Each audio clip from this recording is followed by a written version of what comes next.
Alright guys, welcome back. So today we'll be taking a look at the Marvel Legends Model 9 Iron Man. And this was actually sent to me by my lovely aunt. So thank you so much. She actually sent this one as well. So we'll be taking a look at that in a future video. Definitely wanted to get this Iron Man because if anyone's as old as I am, you'll remember that there was a Captain America and the Avengers arcade game featuring uh, Iron Man, Captain America, of course, Vision in his white attire, and Hawkeye. So I definitely wanted to get this figure so I could throw it together with my Captain America and Hawkeye and see if I could get my hands on a white Vision as well and do some photos and stuff with that. So should be exciting. So without further ado, let's open up this package and see what we get inside. And if anyone's wondering how you open these without damaging them too much, you just look at the bottom and there's usually a space to slip something. And just ran it straight along the bottom, and then once I reached the edge, ran it up like this. So then once you complete that, you could just lift this bottom piece up like a flap, pull this piece out, and just slide the tray out. And then you pretty much have your packaging more or less intact. So in the package, you're going to get the Iron Man figure himself. You're going to get 2 repulsor hands. You're going to get 2 sort of repulsor smoke effects. And then 2 blast effects, which could either be as repulsor blasts or the rocket boot blasts. Alright, so let's take a closer look at Iron Man. Oh, just saved in there. Reflexes of a cat, yeah. So, head, really nicely done. They have the entire figure in that sort of swirly metallic plastic that they do. Some people complain about it.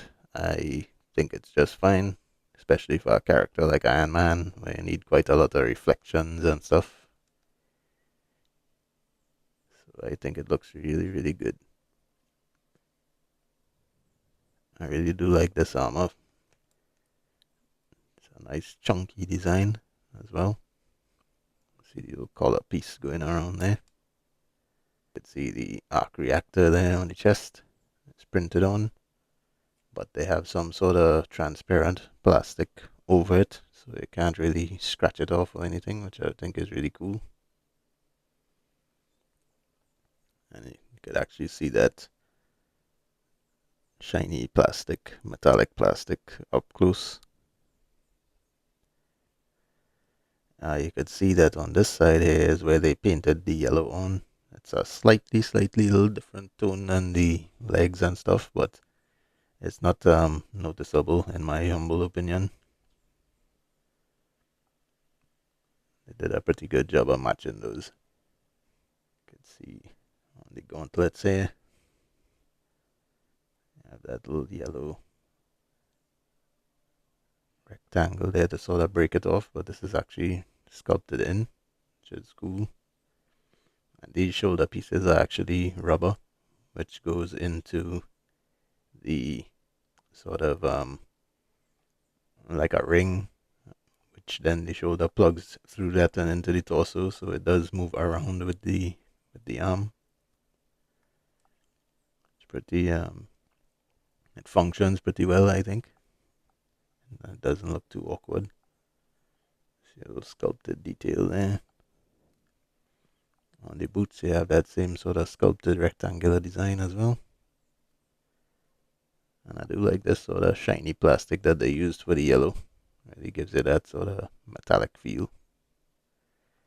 And then getting down to the boots. Chunky boots that I think even Mega Man would be proud of. Really looks really good.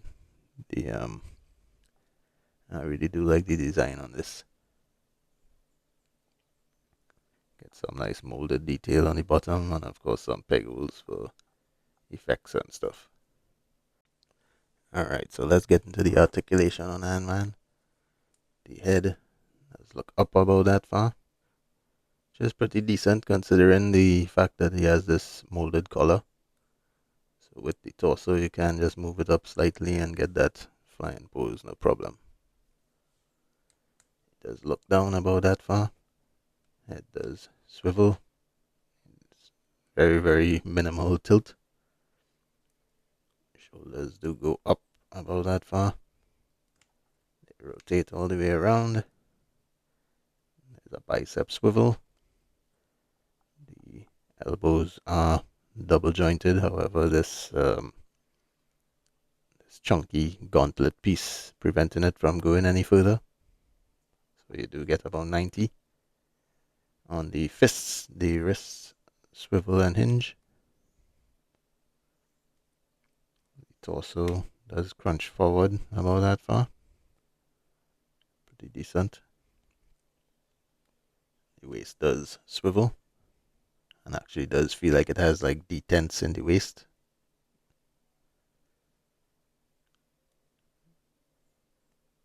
The legs kick forward about that far. Kick back about that far.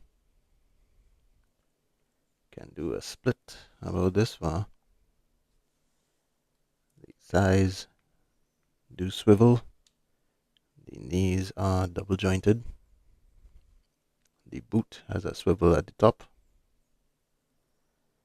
And then the most limited part of the figure, the ankles, does kick forward about that far. Kick back barely. And also barely has a rocker.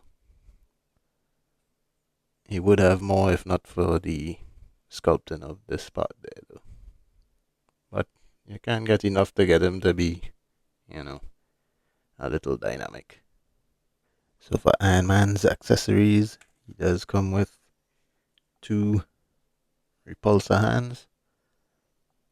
And as much as I like the sculpt on these, I really do wish that they start putting the hinges on these, so these could actually be functional relaxed hands if they were able to rotate down.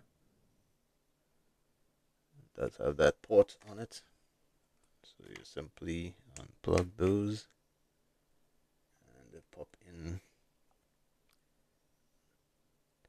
the repulsor hands.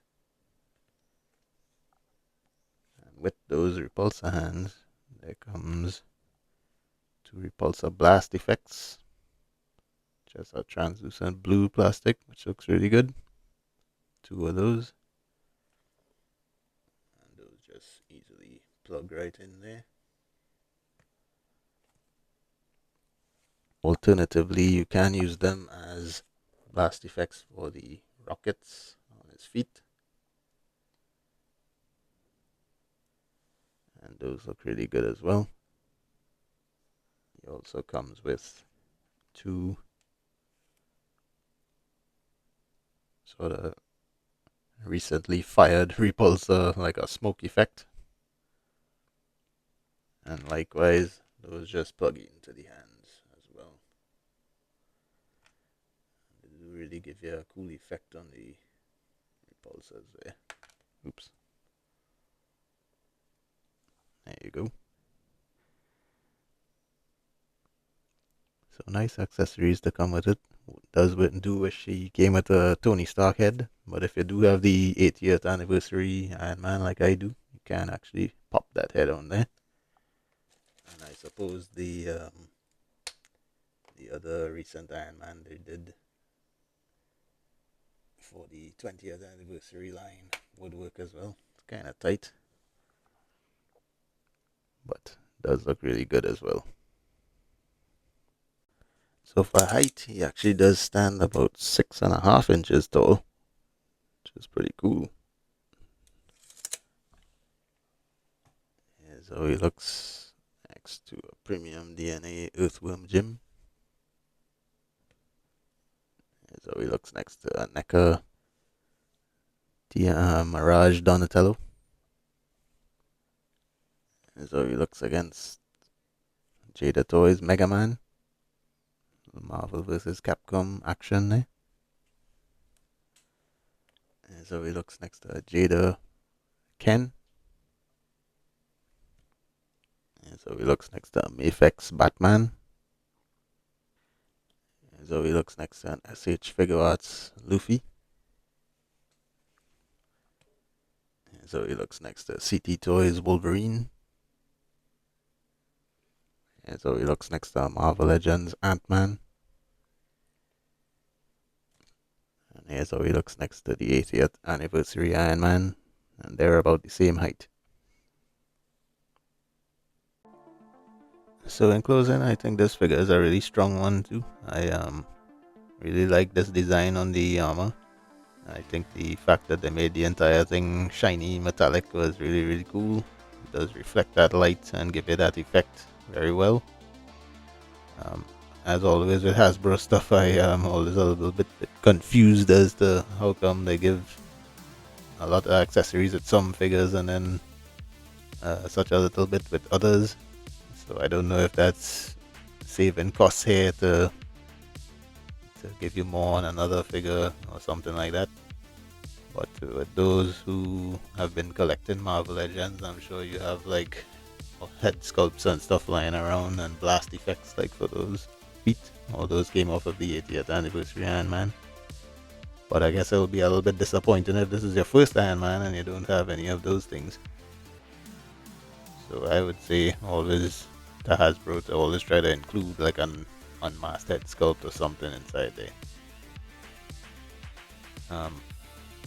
I really think that they could have done a little bit better on the boots, because although it is a chunky design, this was already done by Jada Toys chunky Mega Man boots, and they did have full articulation on that. So something that could have been better designed, I think.